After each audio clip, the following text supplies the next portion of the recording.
Hello and welcome to my channel. That's a big question we have on the screen today is can I retire at 62 with only $300,000 in my 401k? Now we know the experts are going to tell you absolutely no way. They normally want to have about $1.5 million to $2 million in the bank before they're comfortable to tell you you're comfortable, you're enjoying life, go and enjoy life. Well, we want to talk about that in their channel today. The first thing I got to tell you though is this disclaimer. I am not a financial advisor. I'm not a certified planner. I've been studying retirement since I've been 27 years old. I was able to retire early, and I've been retired for more than 8 years now. So let me give you some helpful advice on this, and let's move forward. This whole question came from a viewer. He emailed me asking for some additional help. He's talked to some financial advisors because I already know what his answers are going to be. But he wanted to ask me, is there any possible way that this could ever be put together? So I talked to him a little bit over the phone and talked to him in emails, and I really wanted to go through. And I says, look, the gentleman's name is Joe. He's 62 years old. I asked him three simple questions. I says, take your time, answer these questions, get back with me, and we'll start putting a pen to paper and see if we can't figure out exactly an answer to his question. The first question that we asked is, what is his retirement income? Now, this is a bigger question than just saying what your income is. Your retirement income is going to come from your dividends, your pension plans, your Social Security, business income, rental income, any money that you have that's earning money that you can count on for a long term. So that's what your total income that you want to look at, what your retirement income is going to be. The second one is almost like the opposite. What's your cost of living? Basically, what is it costing you to be here each and every day?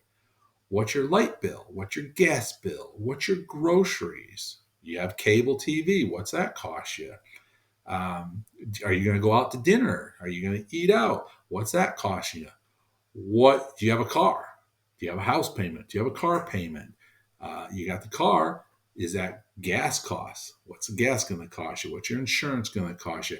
All these questions that we have to ask and put them on paper. Now, I know it's very difficult, and we're not trying to set this up as a budget, but what we're really trying to find out is what is your true cost of living?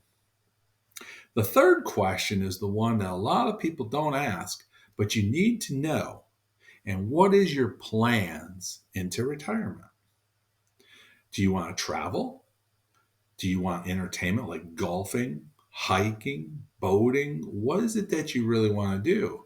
Because we got to figure out what's that's going to cost you to retire in the way that you want to retire. Not how much it's going to cost you to live, but how much is it going to cost you to retire the way you want to retire.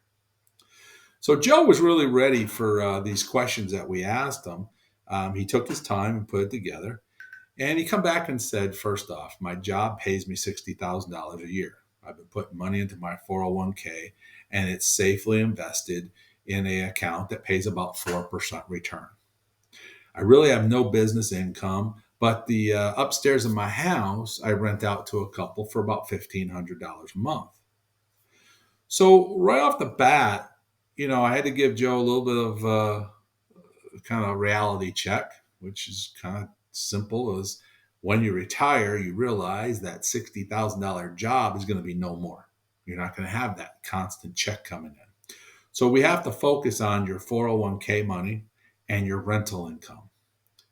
I asked him about Social Security because he kind of skipped over that. And he says, well, I've been told by everybody, wait until you're 67 years old to get your full retirement, which his estimate is about $2,000 a month. So with that, we figured out what his income is. I said, now let's talk about your cost of living. He says, I live very comfortably.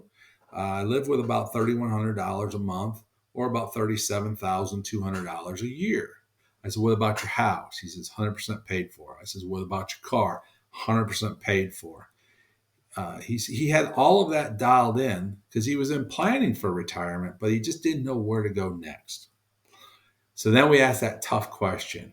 what's your retirement plans? What are you going to do when you retire?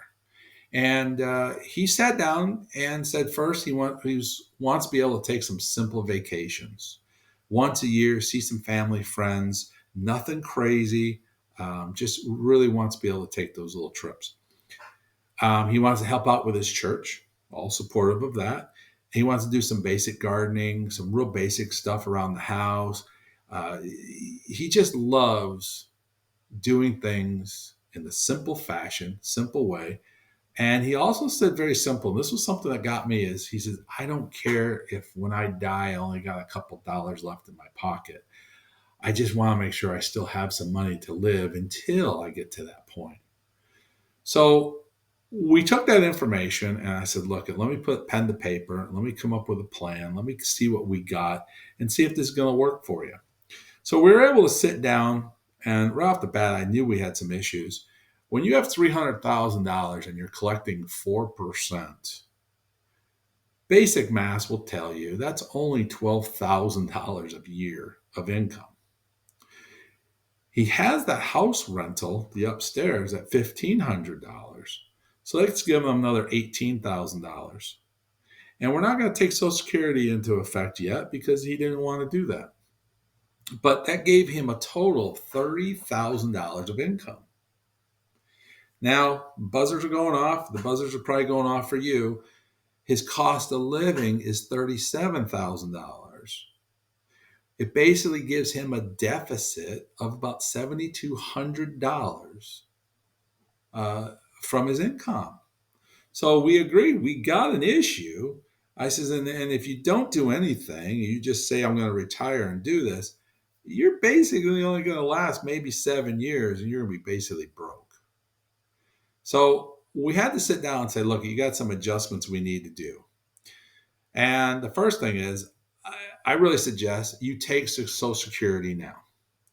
Now he's going to take a 30% hit because he's taking it 5 years early at 62. You get about 30% of your total retirement number. So he's going to generate basically $1,400 a month versus the $2,000 that he would wait until he's 67. But that gave him $16,800 a year.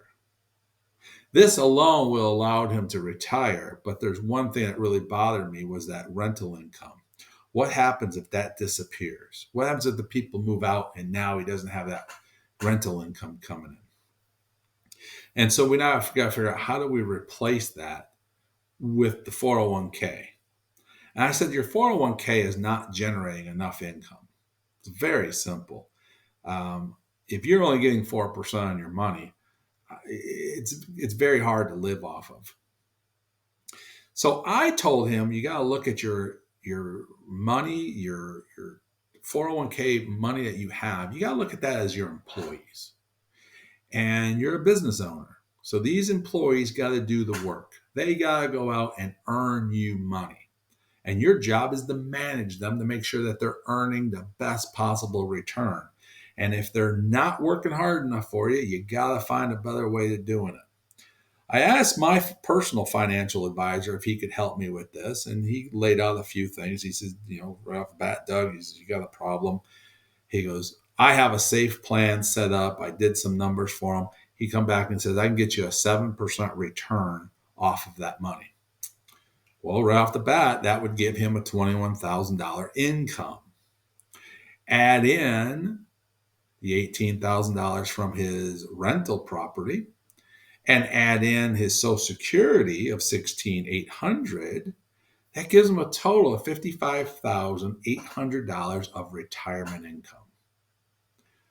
Almost filling his job is currently of his job that he gets at $60,000. So we were really on a good track and a good pace right now of coming up with some fixes.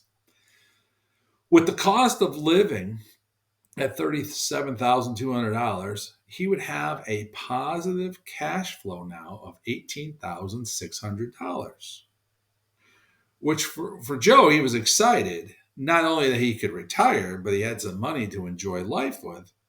And I says, as long as you keep the renters in the house. But if he loses those renters, he still has $600 of positive cash flow, which of course is not much money, and I'm not excited about that part of it. But what it did for him was said, hey, look at you got time to find some new renters. So to conclude the answer to the question is, can Joe retire at 62 with $300,000 in his account? The answer is yes, with some minor changes to his plan. And it only happened because once you know the three things, your retirement income, your cost of living, and what your plan is for the future, can you answer that question if you can retire? So remember, you got to answer those three questions and you got to be honest with yourself. I hope this helped you out. I know it's going to help Joe out. And I really hope you can retire as I have and enjoy your life. Thanks for watching, and hopefully we'll come back and you'll enjoy other videos that we have.